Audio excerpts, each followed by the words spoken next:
আসসালামু আলাইকুম my dear students, omega academic and admission কেয়ারের পক্ষ থেকে আপনাদের সবাইকে জানাচ্ছি আন্তরিক শুভেচ্ছা এবং অভিনন্দন। তো আজকে আমরা যেই সিরিজ নিয়ে তোমাদের সামনে হাজির হয়েছি সেটি হচ্ছে নবম দশম কিংবা এসএসসি 26 ব্যাচের শিক্ষার্থী কিংবা পরীক্ষার্থীদের জন্য ওমেগার পক্ষ থেকে আর রসায়ন এর যে 11তম অধ্যায় আছে সেটা হচ্ছে খনিজ পদার্থ আর কি, পাশাপাশি কি আমরা বলি কি যে খনিজ সম্পদ, সাথে আরেকটা কি আছে জীবাশ্ম মানে ফসিল। তো এই যে অধ্যায়টা এটা আসলে খনিজ সম্পদ লেখা মানে মিনারেল রিসোর্সেস, পাশাপাশি কি ফুয়েল। তো এই যে ফুয়েল শব্দটা এটার সাথে মূলত আমাদের এই 11তম অধ্যায়টা পুরোপুরি কানেক্টেড। সো এই অধ্যায় থেকে যখন তুমি এই অধ্যায়ের নাম শুনবা তখন অবশ্যই ইন্টার ফার্স্ট ইয়ার সেকেন্ড ইয়ারের যে ভূত মানে ভয়, অর্থাৎ অর্গানিক কেমিস্ট্রির দ্বিতীয় পত্রের দ্বিতীয় অধ্যায় বিশাল একটা সমুদ্রের মতো, যদি আমি বলি ভুল হবে, এটা মহাসাগরের মতো তোমাদের কাছে মনে হয়, কিন্তু আমি মনে করব তুমি যদি আজকের এই ক্লাসগুলো আমাদের সিরিজ অনুযায়ী এই ক্লাসগুলো রেগুলারলি করো তাহলে আমি মনে করি তোমার এই 11তম অধ্যায় হয়ে যাবে ইন্টারমিডিয়েটের কেমিস্ট্রি দ্বিতীয় পত্রের অধ্যায় 2-এর যে বিশাল মহাসাগর সেটা হয়ে যাবে একেবারে কুয়োর মতো, খালের মতো, ছোট একটা পুকুরের মতো হয়ে যাবে।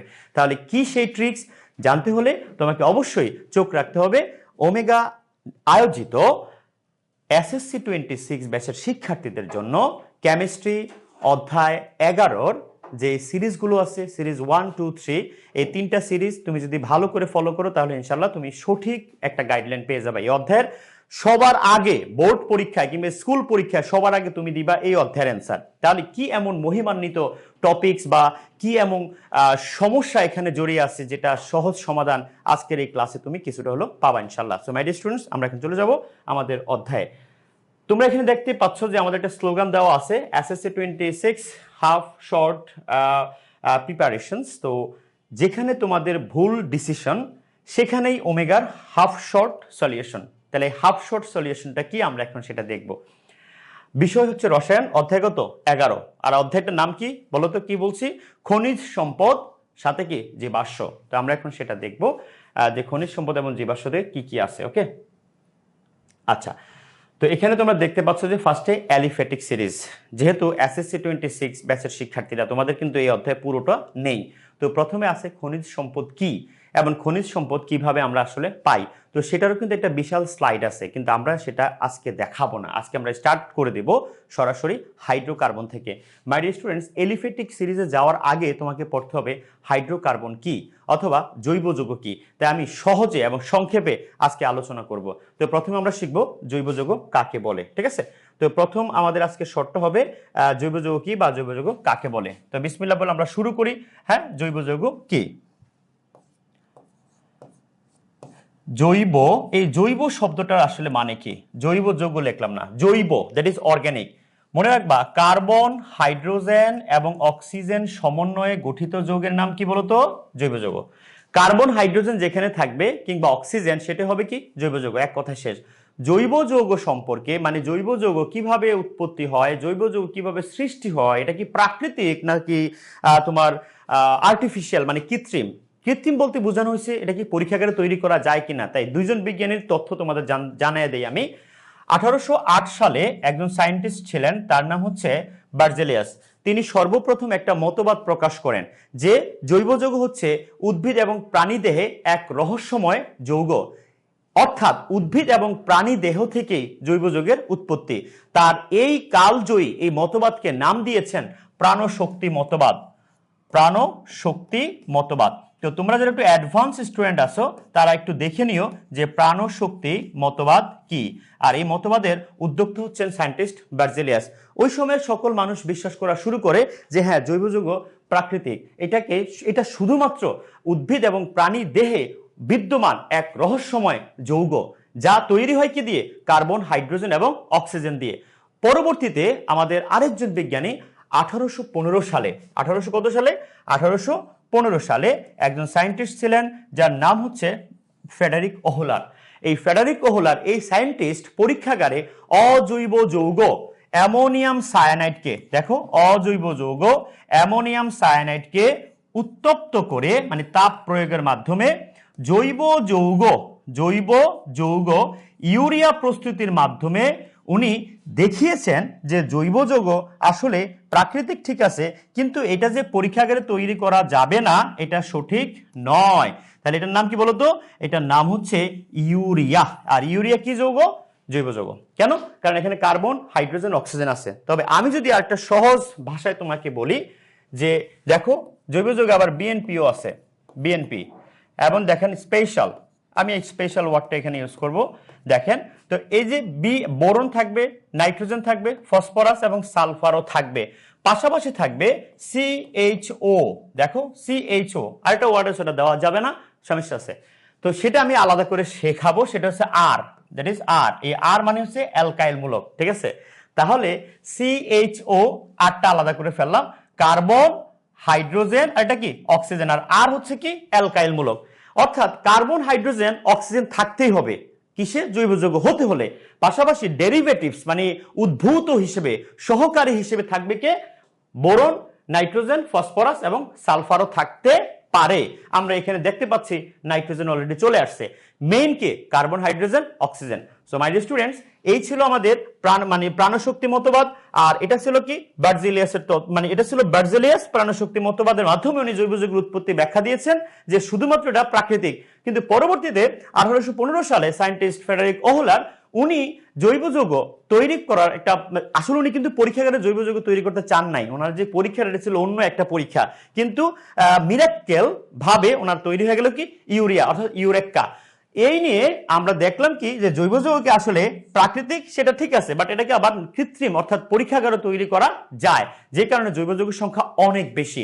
তুমি শুনে অবাক হবা যে ফ্রেডারিক ওহলারকে বলা হয় the father of organic chemistry, অর্থাৎ অর্গানিক কম্পাউন্ড, অর্থাৎ জৈব যৌগের জনক বা জৈব রসায়নের জনক হচ্ছেন সায়েন্টিস্ট ফ্রেডারিক ওহলার, যিনি 1815 সালে পরীক্ষার মাধ্যমে প্রমাণ করেন যে জৈব যৌগ শুধু প্রাকৃতিক না, এটাকে কৃত্রিমভাবে তৈরি করা যায়। তাই বলে কি প্রাকৃতিক নাই? অবশ্যই আছে। ন্যাচারাল এবং আর্টিফিশিয়াল দুইটা মিলে জৈব যৌগের সংখ্যা হচ্ছে টোটাল 1 কোটি, যেখানে কার্বনের যৌগ আছে প্রায় 80 লক্ষের কাছাকাছি।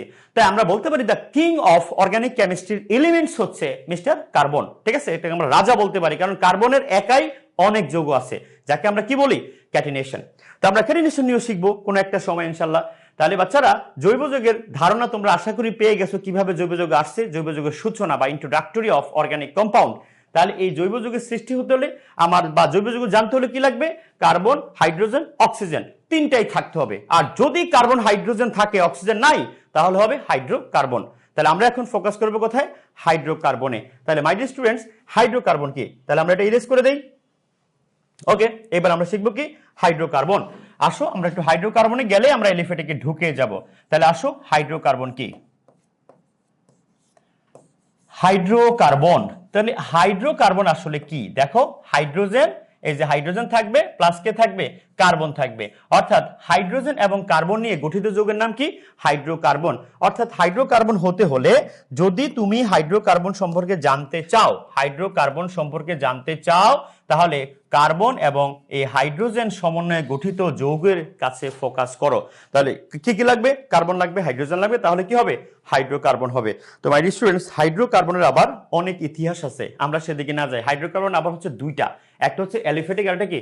অ্যারোমেটিক। তাহলে অ্যালিফেটিক হাইড্রোকার্বন কাকে বলে? অ্যালিফেটিক হাইড্রোকার্বন কি?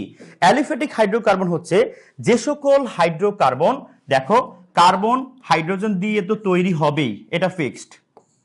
পাশাপাশি এরা কার্বন কার্বন একক বন্ধন, কার্বন কার্বন দ্বিবন্ধন, কার্বন কার্বন ত্রিবন্ধন, এবং এরা হতে পারে তোমার বদ্ধ, দেখো বদ্ধ কাঠামো মানে বদ্ধ শিকল হতে পারে, বদ্ধ শিকল, আর পাশাপাশি হতে পারে তারা মুক্ত শিকল। দেখো আবার হতে পারে এলিসাইক্লিক বা হেটারোসাইক্লিক মানে মুক্ত শিকল। তাহলে দেখো এই যে আমাদের এখানে সংক্ষিপ্ত কিছু কাঠামো আমরা দিলাম, তার আগে তোমাকে যদি আমি এখানে একটা বক্সের মাধ্যমে একটা পরীক্ষার চেম্বার এঁকে বুঝাই।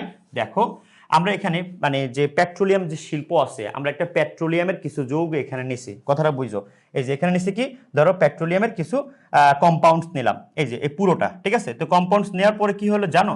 কম্পাউন্ডস নেওয়ার পরে যেটা হলো সেটা হচ্ছে নিচে তোমার লিকুইড জাতীয় কিছু পদার্থ জমা হলো, আর উপরের দিকে এইভাবে অ্যাজ লাইক এস ফোম মানে ফোমের মতো মানে ফ্যাট, দ্যাট ইজ ফ্যাট, এই ফ্যাটের মতো কিছু পদার্থ জমতেছে। তাহলে উপরের দিকে যে ফ্যাট আকারে যেগুলো জমছে এগুলো বলে এলিফার। এলিফার থেকে কি আসছে? That is fat. ফ্যাট মানে কি? চর্বি। তাহলে অ্যালিফ্যাটিক। অ্যালিফ্যাটিক আমি সংক্ষিপ্ত আকারে বোঝাচ্ছি, যদি এটা তোমাদের এই শর্টে নাই, ঠিক আছে?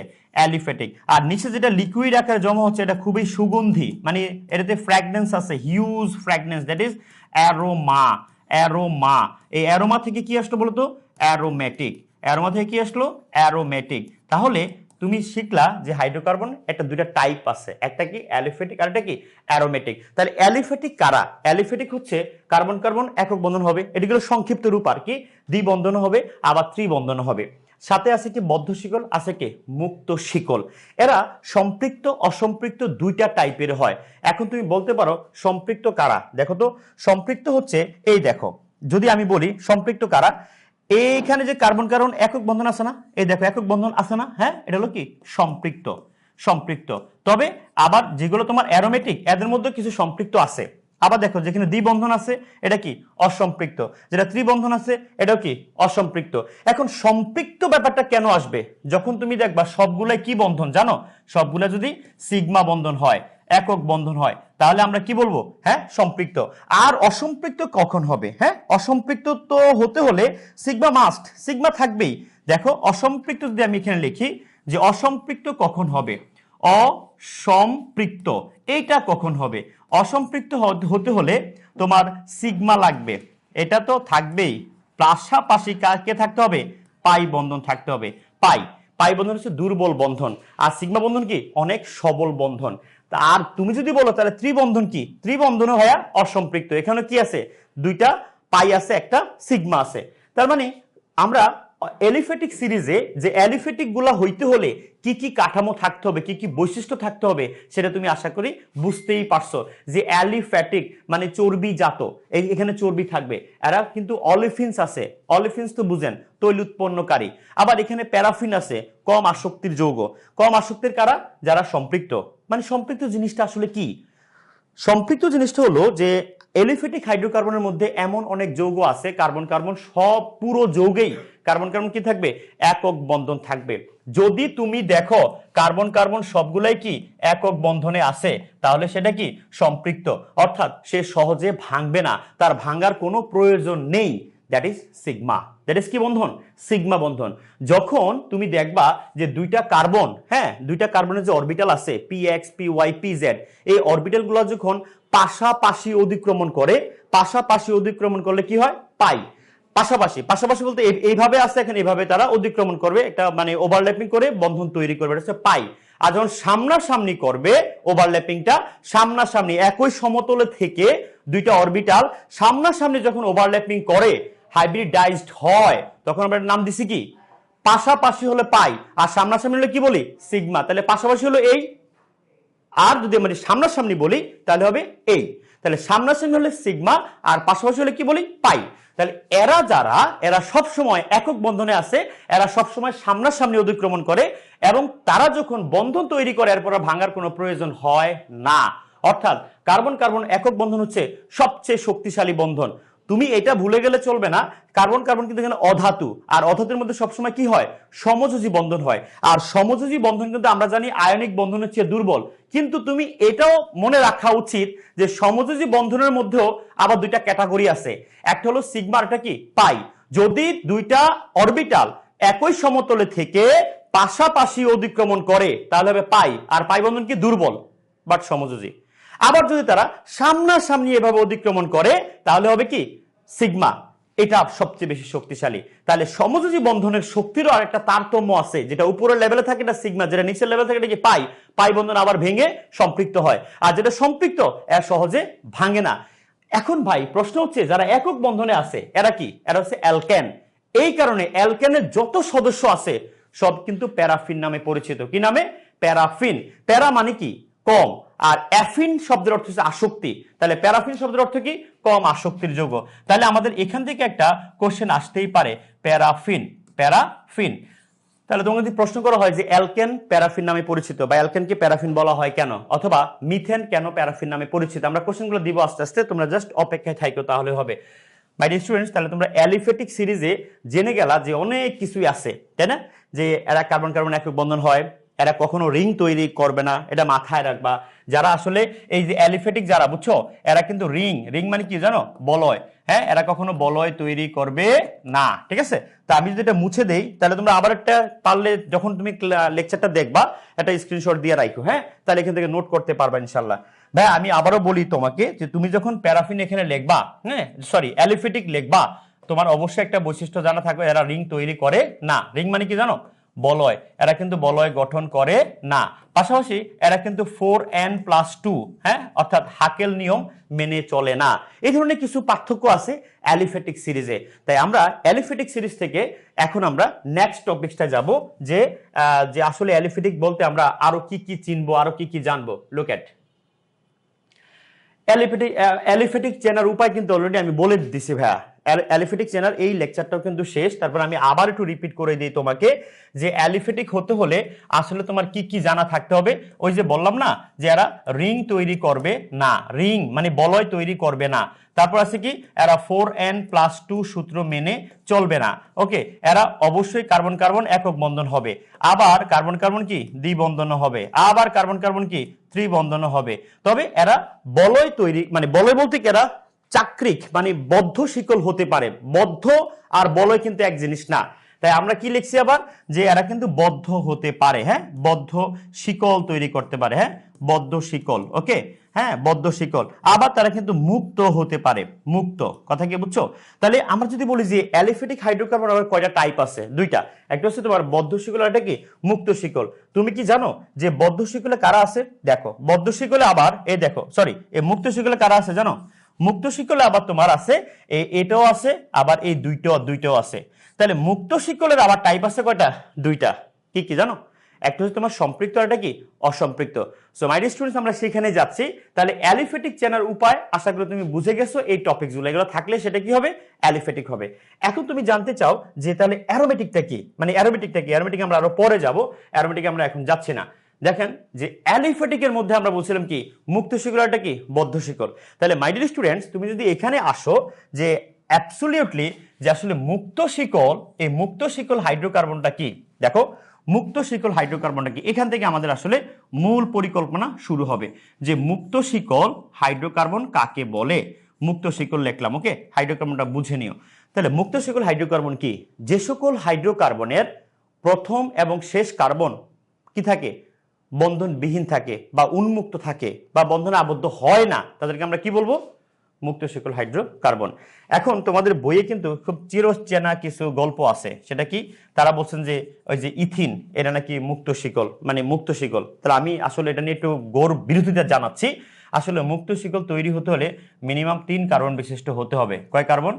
3টা কার্বন। এই 3 কার্বন বিশিষ্ট মাস্ট। বলে স্যার যেমন, আসলে আমি এক্সাম্পল দিচ্ছি, তোমরা সংজ্ঞাটা ভালো করে পড়বা, বইয়ে আছে। যে সকল অ্যালিফেটিক হাইড্রোকার্বনের প্রথম ও শেষ কার্বন পরস্পর কি বন্ধনবিহীন, তাদেরকে আমরা কি বলবো? মুক্ত শিকল হাইড্রোকার্বন। তো মুক্ত শিকল হাইড্রোকার্বন আমি যদি একটা এক্সাম্পল দেই, ধরো মিথেন, এই যে 3 কার্বন দিয়ে শিখাই, ঠিক আছে? তুমি বলো না স্যার আমাকে 2 কার্বন দিয়ে শেখান। বাবারে, তোমরা আমি 2 কার্বন দিয়ে শিখাবো কিভাবে? কারণ 2 কার্বনে দেখেন, এটা প্রথম কার্বন, এটা কি দ্বিতীয় কার্বন। তাহলে প্রথম এবং শেষ কার্বন কি বন্ধনে আবদ্ধ। এটা তো ভাই মুক্ত শিকল হবে না। আমার মুক্ত শিকল হচ্ছে এটা। যেমন ধরেন এটা হলো প্রথম কার্বন 1, এটা কত 2, এটা কত 3। তাহলে দেখো এটার নাম হচ্ছে কি, আমি উপর এখানে একটা হাইড্রোজেন দিব, এখানে একটা হাইড্রোজেন দিব, তাহলে এটার নাম কি হবে বলতো? এটার নাম হয়ে যাবে, এই যে পুরা যৌগটার নাম কি বলতো? হ্যাঁ, 3 কার্বন হলে কি বলি?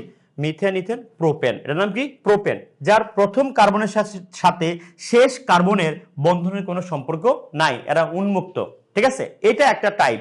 আর তুমি যদি এটা বলো স্যার এটা আসলে মুক্ত শিকল কিনা, তুমি ওই অ্যাঙ্গেলে বলতে পারো যে প্রথম এবং শেষ কার্বন এটা বন্ধনে আবদ্ধ, ঠিক আছে, কিন্তু এই কার্বনটা ওপেন, এই কার্বনটা কি ওপেন, অর্থাৎ মুক্ত, সেই হিসেবে বলা যায়। কিন্তু এটা যদি আমি বলি তাহলে আমার মেইন হাইড্রোকার্বনের সাথে মুক্ত শিকল হাইড্রোকার্বনের সাথে টোটালি সাংঘর্ষিক। তাই আমরা 3 কার্বন দিয়ে ব্যাখ্যা দিব যে প্রোপেন। আবার দেখো যদি আমি 4 কার্বন নিই, প্রথম, এটা কত 4 নাম্বার কার্বন, তাই না? তাহলে ভাইয়া এটা হলো 1 নাম্বার কার্বন, এটা 2, এটা কত 3, এটা কত 4, তাই তো? তাহলে 1 2 3 4 মিথেন, ইথেন, প্রোপেন, বিউটেন। এই 1 নাম্বারের সাথে দেখো 4 নাম্বারের কোনো বন্ধন নাই। তাই আমরা এটাকেও বলতে পারি কি মুক্ত শিকল হাইড্রোকার্বন। আর এখানে তুমি কি করবা? জাস্ট হাইড্রোজেন দিয়ে দিবা। এখানে কয়টা হবে? উপরে নিচে দিতে পারো এই, আর এখানে দিবে পাশাপাশি। ওকে, তাহলে আমার এখানে একটু লক্ষ্য করে দেখো, এটা কিন্তু মুক্ত শিকল হাইড্রোকার্বন, দ্যাট ইজ কি ভাইয়া, বিউটেন। এখন অনেকে বলে স্যার আমরা মিথেন, ইথেন, প্রোপেন, বিউটেন এগুলো কিভাবে মনে রাখবো? তাহলে আগে তোমাকে মুক্ত শিকলটা ক্লিয়ার করতে হবে যে মুক্ত শিকলের মধ্যে আবার কাহিনী আছে। কি কাহিনী আছে? মুক্ত শিকলের মধ্যে তুমি দেখবা যে কিছু কিছু জায়গায় দেখো, এই তো কার্বন কার্বন সব কি একক বন্ধন না, আবার কিছু কিছু জায়গায় কার্বন কার্বন কি আছে, এভাবে দ্বিবন্ধনও থাকে। আবার কিছু কিছু ক্ষেত্রে দেখবা যে মানে তোমার এই জায়গাটাতে আমি একটু জাস্ট তোমাকে দেখাচ্ছি যে এরকম তো থাকেই, পাশাপাশি কিছু কিছু জায়গায় দেখবা যে কার্বন কার্বন কি আছে আবার জানো, কার্বন কার্বন ত্রিবন্ধনও আছে। দেখো তো কার্বন কার্বন কি আছে, ত্রিবন্ধন। যেমন ধরো এই যে এটা একে ফার্স্ট কার্বন, এটা ধরো আমাদের এই ত্রিবন্ধন, এটা এই। ওকে, তাহলে আমি তিনটা দিলাম, এই তিনটার মধ্যে তুমি দেখবা যেখানে এটা তিনটাই কিন্তু মুক্ত শিকল, তিনটাই কিন্তু মুক্ত শিকল। ওকে, তো মুক্ত শিকলের মধ্যে প্রথম, দ্বিতীয়, তৃতীয় তিনটা করে কার্বন আছে, আর তিনটা কি ভাইয়া, তুমি এটার নাম দিবা মিথেন, ইথেন, প্রোপেন। এটা কি প্রোপেন, সবগুলো কি একক বন্ধন। মনে রাখবা যদি কার্বন কার্বন একক বন্ধন থাকে, দেখো যদি কার্বন কার্বন একক বন্ধন থাকে তাহলে নামের শেষে ANE হবে, এন একক বন্ধন থাকলে এন, দ্যাট ইজ অ্যালকেন। আর যদি কার্বন কার্বন তুমি দেখো দ্বিবন্ধন থাকে তাহলে আমরা কি বলবো, এটাকে ইন, মানে অ্যালকিন। কি বলবো, অ্যালকিন।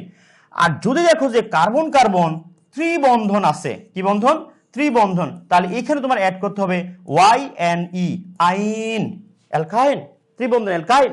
তাহলে এরা সবাই কিন্তু ভাই মুক্ত শিকল।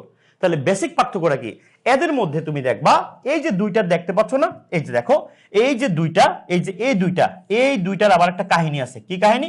দেখো এখানে কিন্তু ত্রিবন্ধন, এখানে কি দ্বিবন্ধন, মানে এখানে পাই আছে, দ্বিবন্ধনে কি আছে, পাই আছে। পাই থাকলে সেটা কি, অসম্পৃক্ত। তাই আমি যদি বলি এটার নাম হচ্ছে ভাই অ্যালকিন আর এটার নাম কি, অ্যালকাইন, এরা সবসময় কি, এরা সবসময় হচ্ছে তোমার কি বলতো, অসম্পৃক্ত বাট মুক্ত শিকল। আবার এই যে অ্যালকেন দেখতে পাচ্ছ না, অ্যালকেন মানে কার্বন কার্বন একক বন্ধন, এটাও মুক্ত শিকল বাট কি, অ্যালকেন। এটা হচ্ছে অ্যালকেন ভাইয়া। তাহলে একক বন্ধন থাকলে কি বলবো, অ্যালকেন, দ্বিবন্ধন থাকলে অ্যালকিন, ত্রিবন্ধন থাকলে অ্যালকাইন, সবগুলো এখানে কি মুক্ত শিকল। বাট প্রথমটা হচ্ছে তোমার সম্পৃক্ত মানে স্যাচুরেটেড, আর পরের দুইটা কি, অসম্পৃক্ত মানে আনস্যাচুরেটেড।